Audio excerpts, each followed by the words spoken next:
Welcome. आज माझ्या Ayurveda insights या यूट्यूब चॅनेलमध्ये आयुर्वेद दर्शनातील भाग 3 पैकी आस्तिक दर्शन सांख्य दर्शनाविषयी मी डॉक्टर नंदा जठार आपणास माहिती सांगणार आहे. ही आपणासाठी खूप उपयुक्त माहिती असणार आहे. ती काळजीपूर्वक पाहिल्यानंतर लाईक, कॉमेंट आणि शेअर करायला विसरू नका. सांख्य दर्शन यालाच आस्तिक दर्शन किंवा वैदिक दर्शन असे म्हणतात. सांख्य दर्शन त्याचं रचयिता किंवा प्रवर्तक आहेत कपिल मुनी. सिद्धानाम कपिलो मुनी असा उल्लेख भगवद्गीतेत प्राप्त झालेला आहे. सांख्य सूत्रे किंवा सांख्य प्रवचने हा 6 अध्यायांचा असा हा ग्रंथ आहे. ईश्वर कृष्ण यांनी षष्टीतंत्राच्या आधारे सांख्यकारिका हा ग्रंथ लिहिला. याचा काळ साधारणपणे इसवी सन 150च्या सुमारास येतो आणि हा ग्रंथ आजही सांख्यशास्त्राचा आधार ग्रंथ म्हणून प्रसिद्ध आहे.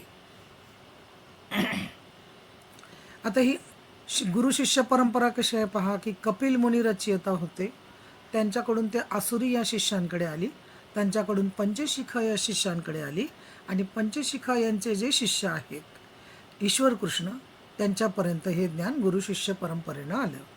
ईश्वर कृष्ण यांनी षष्टीतंत्र या प्राचीन ग्रंथातील सारभूत भाग इसवी सन 150च्या सुमारास सांख्यकारिका या ग्रंथात 70 कारिकांमध्ये समाविष्ट केला. सांख्य दर्शनावरील उपलब्ध वाङ्मयात सर्वात प्राचीन ग्रंथ सांख्यकारिका किंवा सांख्यकारिकावली हाच आहे. आता या ग्रंथावर टीका सांख्यतत्व कौमुदी नावाची एक आहे, त्याचे टीकाकार आहेत वाचस्पती मिश्र, आणि माठरवृत्ती जी सर्वात प्राचीन टीका आहे त्याचे टीकाकार आहेत आचार्य माठर. सांख्य या शब्दाचा अर्थ सम्यक ख्यानम, सम्यक ख्याती म्हणजेच सम्यक विचार असा होय. सृष्टीतील मूलभूत तत्वांची गणना संख्येमध्येच करणारे शास्त्र म्हणजे सांख्य असा याचा अर्थ होतो. समख्या या धातूपासून सांख्य हा शब्द बनला आहे. सम्यक ज्ञान प्राप्त करून देणारे शास्त्र ते सांख्यशास्त्र असं सुद्धा याचा एक अर्थ होतो. आत्म्याविषयी सम्यक ज्ञान प्राप्त करून देणारे शास्त्र म्हणजे सांख्य होय. सांख्य या शब्दाचा अर्थ शुद्ध आत्मतत्वाचा स्वभाव असा सुद्धा होतो. आता याचे प्रयोजन काय, की जन्मजन्मांतरीच्या दुःखातून पूर्णपणे सुटका कशी होईल याबाबतचा सर्वांगीण विचार, आत्यंतिक दुःख निवृत्तीचा विचार हा या दर्शनशास्त्राचा मुख्य विषय आहे. या दृष्टीने सांख्यांनी तत्वज्ञान मांडले आणि हेच सांख्य दर्शनाचे मूळ प्रयोजन आहे. सांख्यांनी दुःखाचे वर्णन करत असताना दुःखाचे 3 प्रकार सांगितले आहेत. ते खालीलप्रमाणे: आधिभौतिक दुःख, आधिदैविक दुःख आणि आध्यात्मिक दुःख. सर्व प्रकारच्या भौतिक पदार्थांपासून निर्माण होणारे दुःख म्हणजे प्राणी, पशु, पक्षी, कृमी, कीटक, जंतू, विषारी वनस्पती, शंख व हन्यादापासून उद्भवणारे दुःख हे आधिभौतिक दुःख.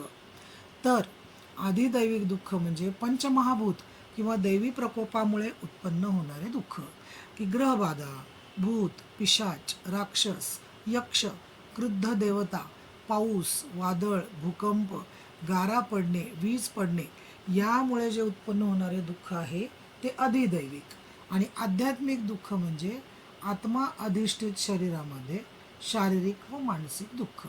शारीरिक दुःख हे त्रिदोषज म्हणजे वातपित्त कफ यांच्या प्रकोपामुळे, तर मानसिक दुःख हे रज तम या मानसिक दोषांच्या विकृतीमुळे उत्पन्न होते. तर या सर्व प्रकारच्या दुःखांचा समावेश वरील 3 प्रकारांमध्येच होतो. तर त्रिगुण म्हणजे काय, की प्रकृती ही त्रिगुणात्मक स्वरूपाची आहे. तिच्या ठिकाणी सत्व, रज आणि तम हे त्रिगुण असतात. यांनाच महागुण किंवा परम पदार्थ असेही म्हणतात. हे त्रिगुण सर्वव्यापी असल्यामुळे यांना विभू असे म्हणतात. त्रिगुण यांच्या विषमतेमुळे सृष्टी उत्पन्न होते.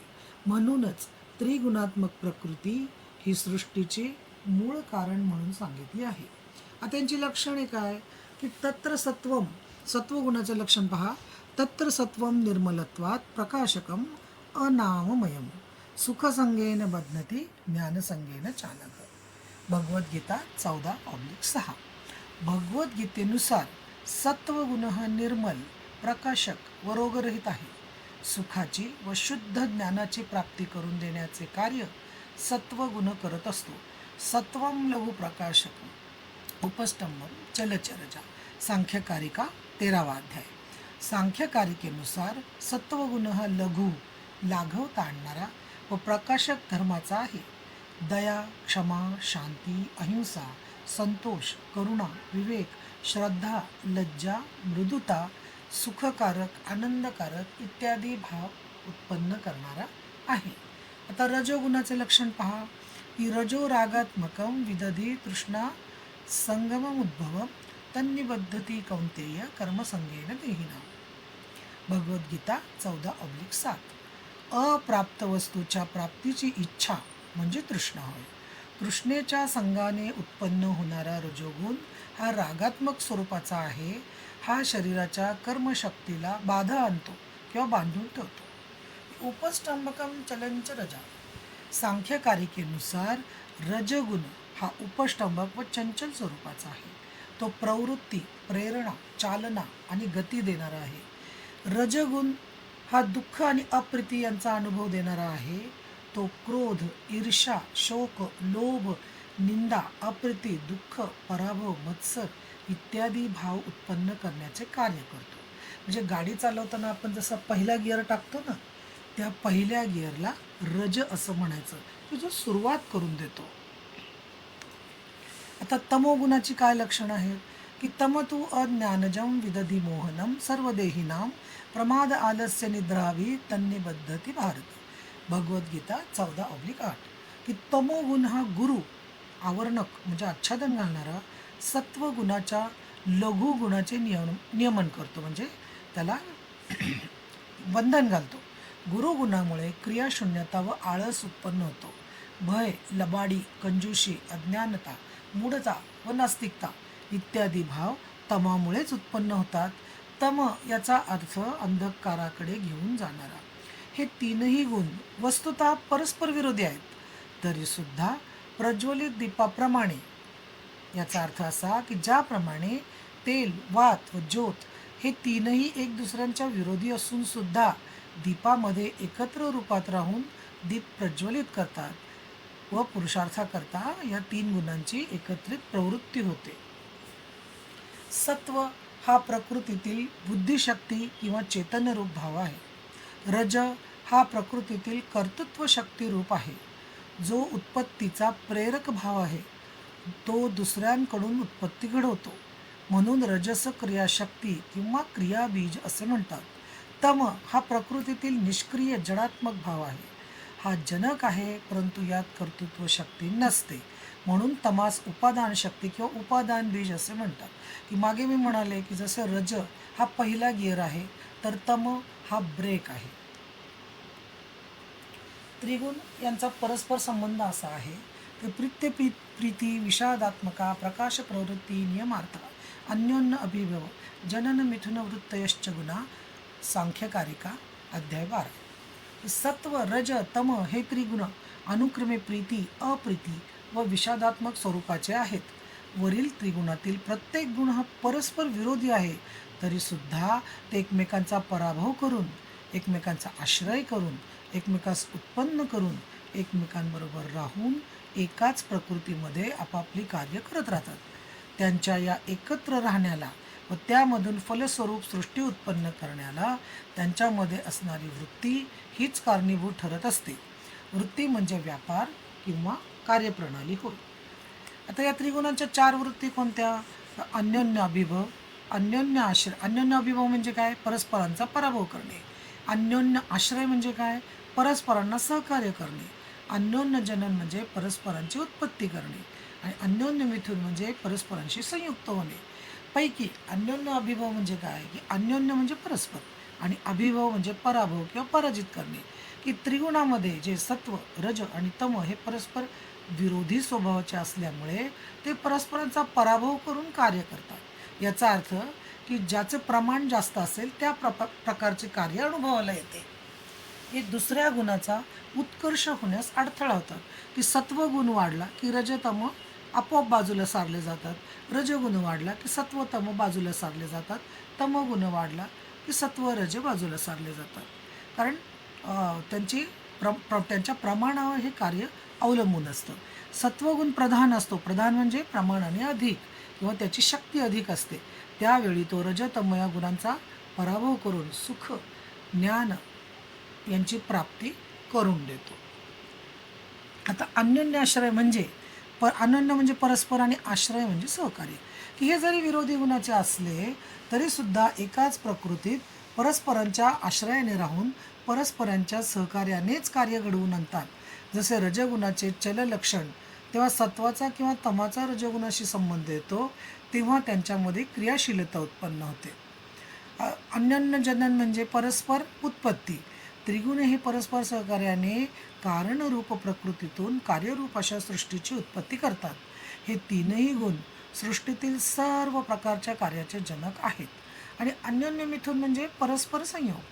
ज्या प्रकारे स्त्री पुरुष परस्पर विरोधी स्वभावाचे असताना देखील संतानोत्पत्तीकरता परस्परांशी संयोग पावल्यानंतर कार्यस्वरूपी गर्भाची उत्पत्ती होते, त्याचप्रमाणे त्रिगुण हे परस्पर विरोधी स्वभावाचे असताना सुद्धा कार्यरूप सृष्टी उत्पत्तीसाठी एकमेकांशी संयोग पावत असतात.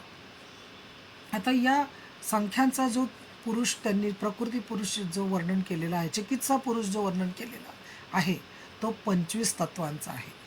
त्यापैकी अव्यक्त आणि पुरुष ही दोन स्वतंत्र तत्व आहेत, प्रकृती आणि पुरुष. प्रकृतीपासून महत तयार होतं, महतपासून अहंकार तयार होतो. हा अहंकार 3 प्रकारचा असतो. सत्वगुणप्रधान अहंकार असेल तर तो सात्विक म्हटला जातो, रजोगुणप्रधान अहंकार असेल तर तो राजसिक अहंकार असतो आणि तमगुणप्रधान असेल तर तो तामसिक होतो. ही पुरुषाबरोबर संयोग पावल्याने महत आणि अहंकार यांची उत्पत्ती होते, जो अहंकार 3 प्रकारचा असतो. आता हा जो सात्विक अहंकार आहे, या सात्विक अहंकारापासून काय उत्पन्न होतं? पंचज्ञानेंद्रिय. कोणती कोणती? श्रोत्र, त्वक, चक्षु, रसन आणि घ्राण. पंचकर्मेंद्रिय कोणती? वाक, पाद, पाणी, पायू आणि उपस्थ. आणि मन जे आहे हे उभयान्वयी आहे, की जे ज्ञानेंद्रिय पण आहे आणि कर्मेंद्रिय पण आहे. उभयान्वयी असल्यामुळे त्यालाही इंद्रिय असंच म्हटलं आहे. जरी दोन्ही काम करत असलं तरी त्यालाही इंद्रियाचाच दर्जा दिलेला आहे. ही झाली एकादश इंद्रिये सात्विक अहंकारापासून उत्पन्न झालेली. तर तामसिक अहंकारापासून काय उत्पन्न होतं?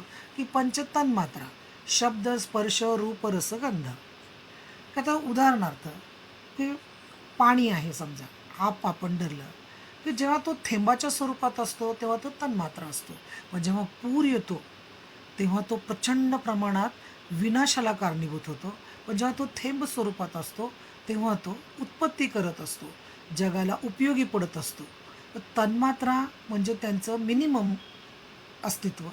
आणि पुढच्या जे पंचमहाभूतं म्हणतात हे जेव्हा प्रदूषित होतात तेव्हा ती प्रचंड विकारी रूप धारण करतात आणि सृष्टीच्या विनाशाला कारणीभूत होतात.